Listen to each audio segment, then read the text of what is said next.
Bonjour Rodika. Alors, tu vas nous parler d'une cohorte de malades, la cohorte Ipanema, qui s'est intéressée aux tumeurs neuroendocrines, aux incidentalomes neuroendocrines pancréatiques.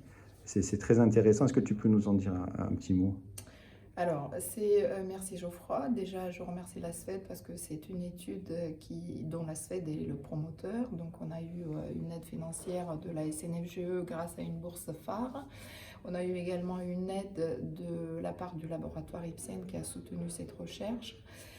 Pourquoi ce protocole? Il faut savoir qu'à ce jour, dans la littérature, nous n'avons aucune étude prospective publiée qui s'intéresse à ces lésions, pourtant qui devient de plus en plus fréquente.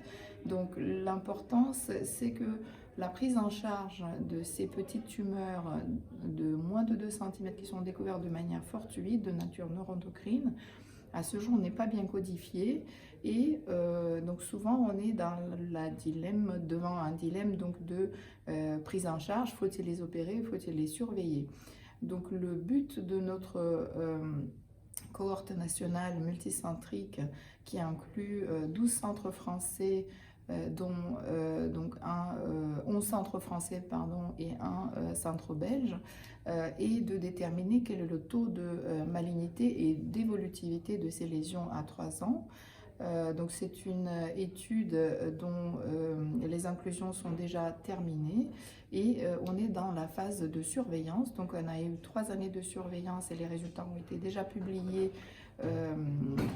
présentés lors des dernières journées francophones de pathologie digestive, également au congrès américain DDW cette année. On a obtenu, grâce au soutien financier de Ramsay Santé, la possibilité d'organiser la surveillance au long cours pour encore 3 années, ce qui va être extrêmement précieux puisqu'il s'agit des lésions qui évoluent très lentement.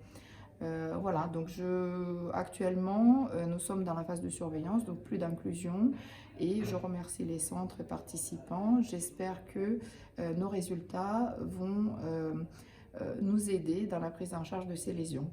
Donc voilà une belle étude, une belle cohorte avec un suivi au long cours, ce qui prouve que la SFED et toi-même et tous ces centres investigateurs sont capables de mener de belles études avec des résultats au long terme qui seront très intéressants et importants pour la pratique auprès de nos malades dans le futur. Merci. Merci.